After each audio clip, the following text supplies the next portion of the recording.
I am a searing flame, igniting fear and pain. I blind you like black smoke. You breathe me in provoked. I'm like a dam that broke, exploding like a trigger, and with each thought gets bigger. I leave your senses dazed. My heat leaves you amazed. I make emotions blaze.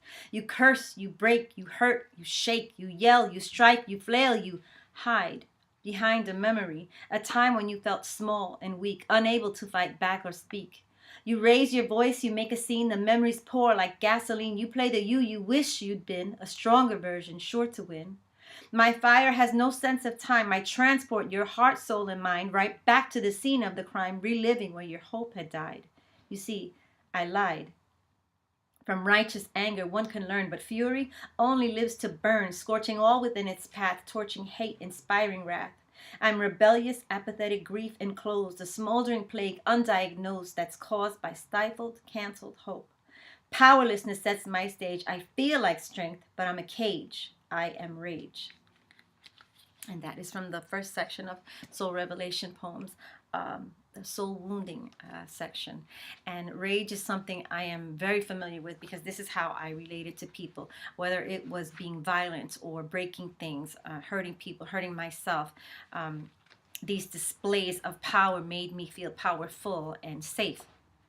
And then the Holy Spirit revealed to me that underneath what I'm mad about is what I'm sad about.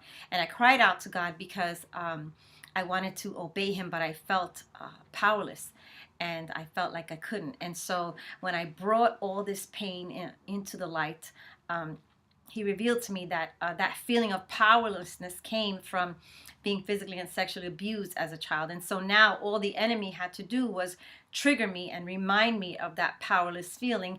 And then I responded in my flesh with this behavior.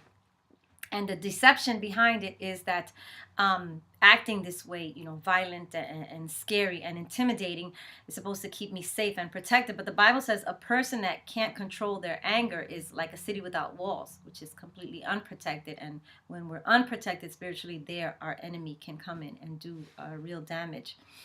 And so I pray that when you read these poems that they are encouraging to you and that you allow the Holy Spirit to highlight things that he wants to deal with you about, because once I did this, once I repented and I brought all this pain into the light, and then I began to relate to people differently, I began to obey God, then I began to grow in love, and I was able to love others and be loved, which is the highest form of wellness. And if God can deliver me from rage, surely he can deliver you too.